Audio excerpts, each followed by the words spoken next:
De inmediato vamos a sumar información cultural en la pantalla de Telesur. Vemos la presentación también del libro del colega periodista y también escritor Ignacio Ramonet a propósito de la Feria del Libro en la ciudad de Caracas. Esta actividad se ha estado llevando a cabo en la capital de la República Bolivariana de Venezuela desde hace aproximadamente una semana y por supuesto durante esta jornada vemos al colega periodista y también escritor Ignacio Ramonet presentando su libro. Vamos a escuchar los detalles, la intervención. Para el tipo de familiaridad que tuvimos con él antes de abordar esos temas. Y cuando abordamos esos temas, él ya estaba como avergonzado de ser de derecha.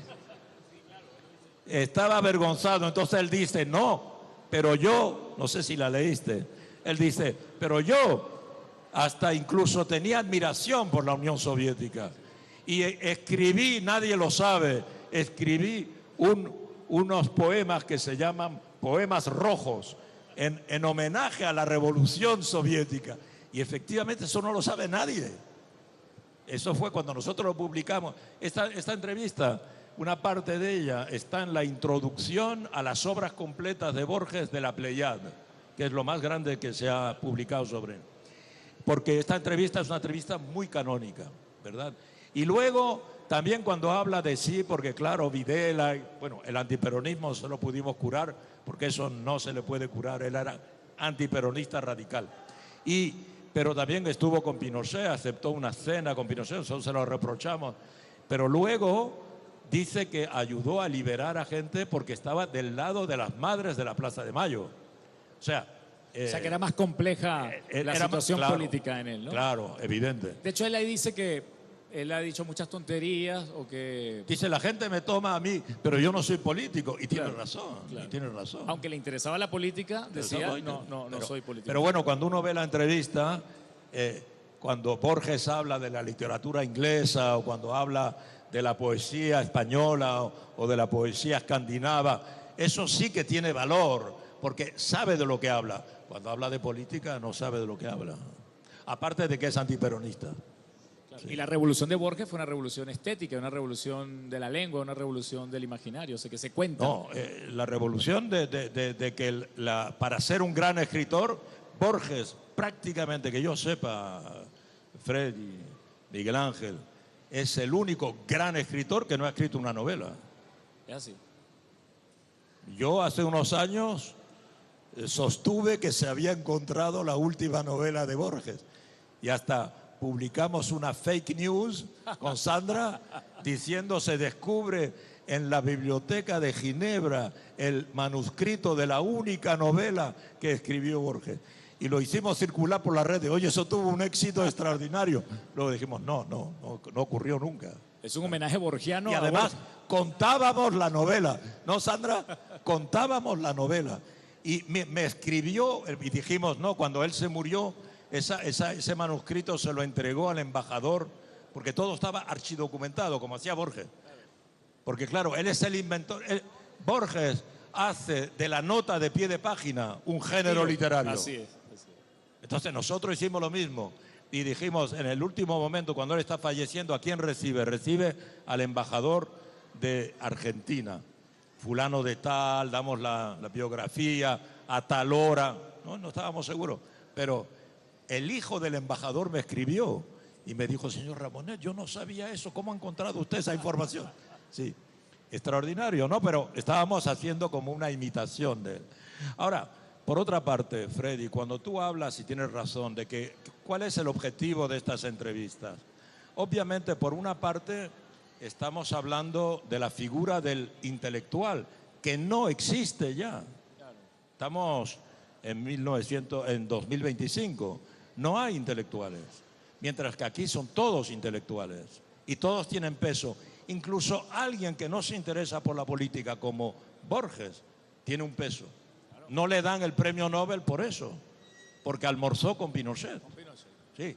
Entonces, a nosotros eso no nos escandaliza, pero nos escandaliza que no le hayan dado el premio Nobel a Alejo Carpentier porque apoyaba a Fidel Castro y la Revolución Cubana. ¿Entiendes? Es tan escandaloso que no le hayan dado el premio Nobel a Borges porque almorzó con Pinochet que no se lo hayan dado a Alejo Carpentier porque apoyaba la revolución. es casi más escandaloso. Bueno, este libro está lleno de particularidades y curiosidades. Bien podría ser tildado como un libro de filosofía, porque también se ahonda mucho sobre el pensamiento filosófico.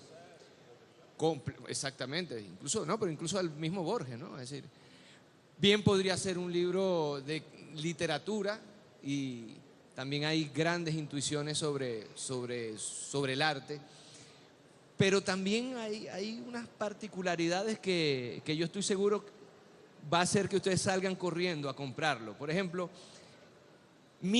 Arthur Miller hablando de Marilyn Monroe, que fue una historia de amor, bueno, de las más espectaculares del siglo XX, ¿no? La gran vedette, el ícono, ¿no? de la belleza con el gran intelectual, el gran escritor. Pero hay más. Cuando comenzamos a leer la entrevista, resulta que, les leo un párrafo, no recuerdo bien dónde se situaba con exactitud la casa de verano de nuestros amigos, punto y seguido, pero lo cierto es que se hallaba a orillas entre Carayaca y Chichiriviche, en el actual estado La Guaira. ¿Qué tiene que ver Miller, Marilyn Monroe con Chichiriviche de la Costa? Pues sí, la entrevista se hace en Venezuela. Entonces yo te voy a preguntar, como estamos en una de preguntas, tú le preguntas a él, se lo habrán preguntado 1000 veces, pero ¿hay algún recuerdo particular de Marilyn que le gustaría compartir? Y yo te hago la misma pregunta, pero de Marilyn, de Miller y de La Guaira y de Caracas, en Venezuela. Claro, sí, porque en Venezuela se celebraba en los años, principios de los 80, pero ya desde los 70, probablemente uno de los principales festivales de teatro internacional del mundo. El Ateneo lo organizaba. Y prácticamente el Teresa Carreño se construyó para ese gran festival de teatro. Y entonces ese año yo estaba aquí en Caracas cuando estaba el festival de teatro y invitaron a quien llevaba eso, era la esposa de Miguel Otero Silva, que era María Teresa León, una gran caraqueña, una gran dama, y Arthur Miller vino con su nueva esposa. Ya se había divorciado de Marilyn Monroe. Y entonces tuvimos la ocasión, porque él fue acogido por unos amigos venezolanos que tenían una casa, como digo, ahí, en una playa, y a mí me invitaron, como a un grupo de intelectuales. Yo estaba de paso aquí, pero me invitaron. Y entonces nos reunimos con Arthur Miller, y eso fue una entrevista colectiva. Todo el mundo se puso a leer de manera, bueno, como lo cuento ahí, de manera muy tranquila. Y al principio, como él era un personaje a la vez un poco rudo, Arthur Miller, un autor de teatro excepcional, evidentemente muy comprometido, un intelectual comprometido, como lo era Sartre, por ejemplo, pero con su teatro, evidentemente, un autor que ha escrito Las brujas de Salem, ¿verdad? Bueno, imagínate, contra la caza de brujas del macartismo, ¿no? Y entonces él empezó a contar, primero a hablar de teoría del teatro y de cosas de estas, pero luego pasamos a hablar de Marilyn, y lo que dice es poquito, pero es muy bonito. Él dice que lo que más apreciaba en Marilyn era su humor, cosa bastante interesante, ¿no? Y esa frase que hemos puesto de título, que dice que cuando Marilyn aparecía, era como si una luz surgiera e hiciera recular toda la oscuridad, ¿verdad? Era un ser de luz, dice él, y un ser de humor. Sí. Y nosotros no la vemos forzosamente así, aunque él también explica que era una mujer complicada, una mujer de mucha exigencia también artística. Ella había sido actriz de Actor Studio y por consiguiente tenía una exigencia dramática de ser una gran actriz dramática. y fue un testimonio muy importante. Pero ahí también lo que decía antes Freddy, está esta figura del intelectual. Como tú decías también, hay un hilo en todas estas entrevistas que es la comunicación. Todos los personajes entrevistados, de una manera u otra, aquí estamos hablando de Miller, que es un autor de teatro, el teatro es comunicación, o Borges, evidentemente, que es conferencista, profesor, académico, escritor en la comunicación, pero también cuando tú hablabas del fake news, que la expresión no se había inventado, pero cuando hablamos con Baudrillard, que es una de las entrevistas más interesantes y de mayor actualidad, Baudrillard, que además era un gran amigo mío, muy buen amigo, yo explico ahí, teníamos el mismo editor, porque hay algo interesante, es que la mayoría de estos entrevistados fueron amigos míos, no solo los entrevistados, no, Borges, claro, Borges está fuera de... Pero Gabo era muy buen amigo, Baudrillard era un excelente amigo, Kapuscinski era muy buen amigo, Matelar, que acaba de fallecer, Armand Matelar falleció esta semana, ¿verdad? Aquí le podemos rendir un homenaje al pasar, porque en el libro todas las personalidades entrevistadas han fallecido, menos, al momento de publicar el libro, menos dos, Matelar, pero acaba de fallecer, y Chomsky, pero Chomsky, sabemos, tiene 95 años y no tiene ya toda su memoria, él está actualmente, como sabes, en Brasil. Entonces, ya no van a tener esta intervención. Y digo Baudrillard porque Baudrillard es el teórico del simulacro, y el simulacro es la fake news. El simulacro es eso que hicimos con Sandra, con Borges, de decir la novela se acaba de encontrar y todo esto, porque obliga a la gente a tomar posición, ¿no? Sí. Bueno, no solo Ignacio tiene el arte de suscitar una conversación en el sentido fuerte, donde el pensamiento brota, donde el pensamiento se hace complejo, donde incluso teniendo posiciones contrarias, reina el gusto de debatir, reina el gusto de construir fuera de cualquier dogma o incluso de cualquier situación apasionada, sino que Ignacio también, creo yo, como periodista, ejerce con maestría el periodismo literario. Entonces, en las semblanzas que Ignacio le hace a cada autor, hay ahí una riqueza conceptual extraordinaria. Y hay también la posibilidad de acceder a niveles del pensamiento del autor que Ignacio se propone a entrevistar, porque hay una visión singular, hay una poetización y hay una teorización del propio personaje, pero con absoluta calidad. Yo quiero permitirme leer un fragmento de la semblanza que Ignacio Ramonet hace precisamente a Leonardo Sciascia, porque me parece además que la forma en que Ramonet está redactando los distintos encuentros que tiene con él previo a la entrevista ya nos pone en situación. Pero además, no solo nos pone en situación a nosotros, sino que prepara la manera como va a abordar las entrevistas. Si con Borges fue completamente sutil y fue borgiano en su propia entrevista, en el sentido de que esa entrevista es una especie de laberinto en el que uno se introduce y van los temas hasta que finalmente encontramos el hilo, con Leonardo Sciascia es a otro precio. Fíjense lo que dice al final de la semblanza, antes de entrar con la pregunta. Encontramos de nuevo a Leonardo Sciascia por tercera vez un año después. Nos habíamos hecho amigos, incluso viajamos con él en tren de París a Valencia, en España, porque el autor del Caballero y la Muerte deseaba conocer las ciudades de Jábita y Gandía, tierras de origen del apellido Borja, más conocido en Italia como Borgia. Los Borgia y sus crímenes le apasionaban. Esa familia del Renacimiento, conocida por su poder, su ambición y su crueldad, había dado nada más y nada menos que dos papas a la cristiandad, Calixto III y Alejandro VI. Borgia era también algunas personalidades subyugantes, como la hermosa Lucrecia Borgia, cuya vida incestuosa había inspirado a escritores como Víctor Hugo y Alejandro Dumas, y al compositor Gaetano Donizetti. Pero el miembro que más fascinaba a Leonardo Sciascia era el gran César Borgia, militar triunfante y modelo del estadista intrigante insaciable y despiadado que el propio Maquiavelo había elegido como uno de sus modelos para su famoso príncipe. Y entonces lanza la siguiente pregunta: ¿es usted culpable de todo lo que pasa en Italia?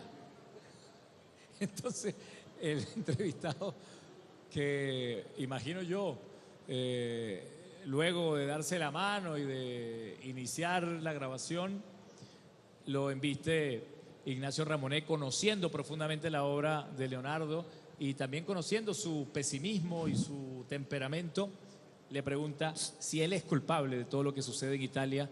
Y entonces, Ignacio, ¿qué pasó ahí? ¿Cómo reacciona el pobre Leonardo Sciascia con esta pregunta tan disruptiva? En la época le echaban la culpa de todo. Había no solo el caso Moro, pero había el caso Sciascia, porque él primero era un autor, aunque me imagino, ¿alguien aquí ha leído a Sciascia, aparte de Geraldina? ¿Alguien ha leído una novela de Leonardo Sciascia? Bueno, Sandra.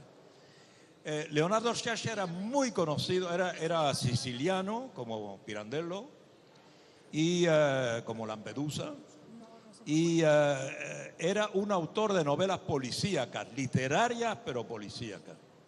Era un gran escritor, pero de novelas policíacas. ¿Cómo un autor se va a inspirar mucho de él, como nuestro amigo también, muy amigo del alma, Manolo Montalbán, Vázquez Montalbán? Manolo Vázquez Montalbán, la literatura de Vázquez Montalbán tiene mucho que ver con la de Sciascia.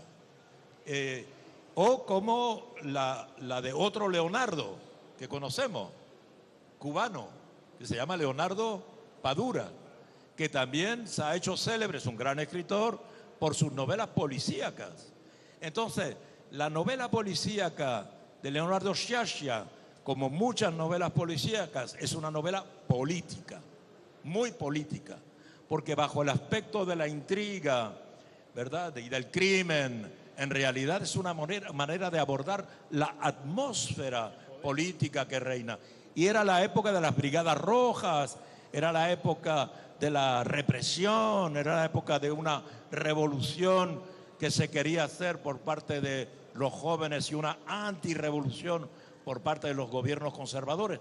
Entonces, cuando él escribe el caso Moro, porque él es como una provocación, y todo el mundo encuentra que el punto en Italia, hablo bajo el control de Geraldina, encuentra que finalmente Leonardo Sciascia, por meter el dedo en ese asunto y querer ser serio, es el culpable de todo. Sí. ¿Cuál fue su respuesta? Esa es mi respuesta. No, pero Leonardo, él empieza a decir que evidentemente es fácil que le echen la culpa a un escritor, pero que él tiene un proyecto que es, en aquel momento él era radical, del Partido Radical, que era un partido muy pequeñito, ¿verdad, Geraldina? Era un partido muy pequeñito, pero se mantenía a distancia. Él había sido progresista. Era el momento del compromiso histórico. Todo el mundo ha oído hablar del compromiso histórico. ¿Qué era el compromiso histórico? Italia ha sido gobernada por la democracia cristiana desde el final de la guerra, ¿verdad? Cuando se perdió el referéndum de restablecimiento de la monarquía, se establece la república y la democracia cristiana gobierna. Pero la democracia cristiana está desgastada por la corrupción en particular. Y entonces Moro tiene la idea de regenerar a la democracia cristiana inyectándole en el gobierno ministros comunistas. Entonces, para el comunismo de la época, que era Berlinguer en ese momento, la idea era también el compromiso histórico. Y para la democracia cristiana, el compromiso histórico. Hacer una especie de alianza imposible entre la democracia cristiana y el Partido Comunista Italiano, que era un partido, el más importante partido comunista de toda Europa.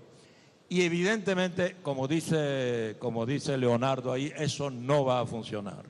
Eso va a provocar a la vez la decepción de la derecha y la decepción de la izquierda. Y surgen los Brigadas Rojas y ahí lo raptan. Por eso es un caso tan increíble Y además los Estados Unidos están muy presentes, se echa la culpa a la CIA, todo eso está explicado en este. Lo que quiero decir es que incluso algo tan particular y tan italiano como Leonardo Sciascia y el caso Moro, cuando se lee la entrevista, creo yo, se entra dentro de un proceso de reflexión que te conduce a plantearte muchas preguntas sobre la actualidad. Sí. Ignacio, bueno, otro de los aspectos fundamentales de este libro es el tenor político, ¿no? Tú eres un hombre político, tú eres un hombre de la política mundial, internacional. Y un poco partiendo de José Saramago y esta entrevista que ustedes le hacen 2 semanas después de la caída de las Torres Gemelas, que fue un momento de shock total y fue también, con Saramago, sí, fue también un momento de repensamiento total y absoluto de todo. ¿Recuerdas aquella primera plana de Liberación, no? Porque era incluso no solamente un aspecto político, sino un aspecto estético. La caída de estas torres en pleno Manhattan. Entonces, esta entrevista tiene una particularidad porque era un momento más de pregunta que de respuesta. Y aquí ustedes también confrontan a un Saramago, prácticamente no hablan de literatura, hablan bajo la sombra de este hecho absolutamente espectacular. Y él habla del pensamiento cero y también de, entre comillas, su pesimismo, ¿no? El pesimismo de Saramago. Entonces, partiendo de Saramago, quisiera que ahondaras en este autor, que lo abordan desde la política y no desde la literatura, y aprovecho para que también nos puedas dar un saldo político de este libro, transversalizado, Freddy, absolutamente por la política en todas sus páginas, mientras se habla de otros muchos temas. Mira, Saramago también era un amigo muy cercano, militante del Partido Comunista, fue comunista toda su vida, era redactor jefe de un periódico en Portugal, de un partido comunista muy radical como es el partido... Bueno, actividad de lujo que se desarrolla a esta Entonces, hora. la presentación, conversación infinita del periodista español Ignacio Ramonet, por supuesto, desde la Feria del Libro de Caracas. Allí teníamos a las autoridades de Venezuela, teníamos en este acompañamiento al ministro de Comunicación e Información venezolano Freddy Ñáñez, también estaba el filósofo y escritor venezolano Miguel Pérez Pirela, miembro de la Red de Intelectuales y Artistas en Defensa de la Humanidad, en torno a esta importante presentación de este libro del periodista español Ignacio Ramonet. Se trataba de una serie de compilaciones hechas a personajes de la literatura, también del arte mundial. Por supuesto, manténgase con nosotros, con Telesur.